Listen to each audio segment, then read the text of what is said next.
I'm really glad to see that there's so many people running right now for like congressional seats, House of Representatives, even a few Senate candidates trying to get in there and retake the majority in at least one of the houses of Congress so that we can, stall out Trump's agenda and actually put up a fight in DC on a federal level. That's great. And I'm really glad to see that that's happening right now. But I do kind of worry that in all of this, big rush to retake the House of Representatives and maybe another Senate seat or two, a lot of people are going to forget about combating the Republicans. Remember, it's the Republicans as a party, not just Donald Trump. Donald Trump is a figurehead. He's not actually running the show. It's the people around him running the show, and it's the party with the power. But I think a lot of people are going to forget to combat the Republicans in the places where they have actually done the most damage and their big pillars of support, and that would be in the states. See, something that a lot of people don't really seem to remember is that Republicans did not just suddenly rise into power in like 2016 and then 2024. Like, the Republicans have been playing the long game. They've been like systematically taking things over for a minimum of like 25 years.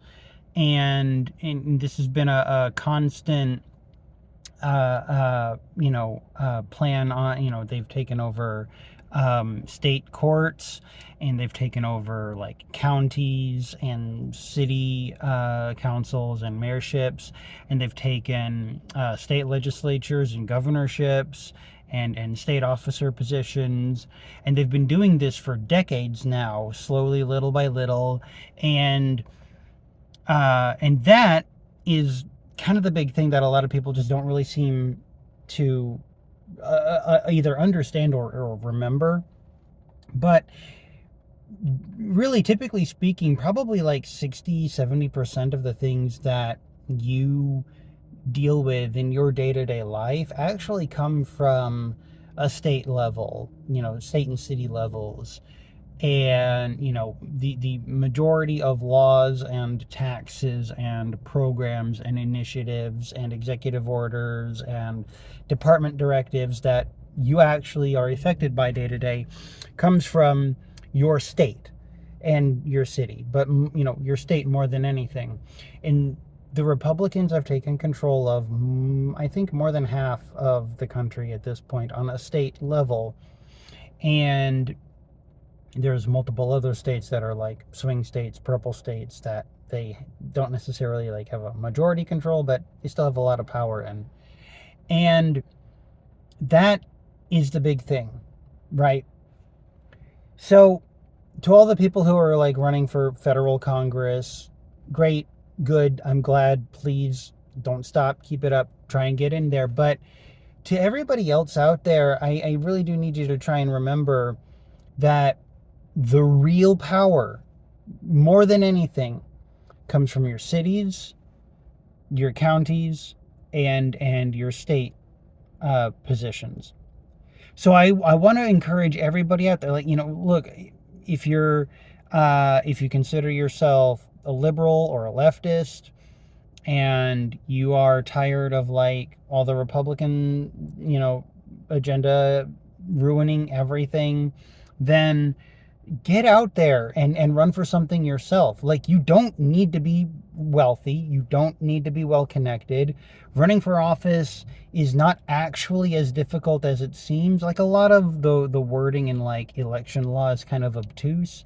But once you actually really start looking at things and start doing things, a lot of it's not as complicated as it seems at first.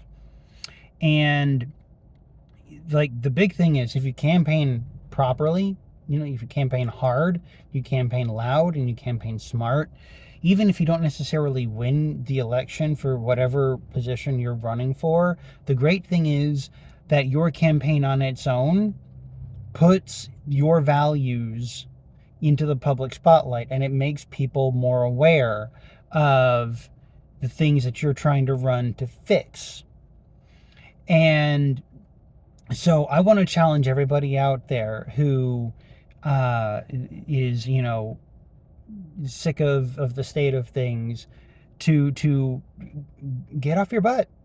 Just get off your butt. That's it. And go run for something. It's not as hard as you think it is. It doesn't necessarily require as much money as you think it does. It doesn't require the connections you think it does. If you have money and you have connections, of course, it's easier, like with anything else. But running for a state office or a city office or a council office is nowhere near as much as you think it's going to be. And in like day-to-day life, you actually have a lot faster, more direct of an impact on people's lives in those positions than on the federal level. Actually, like, seriously, it's more than most of us realize.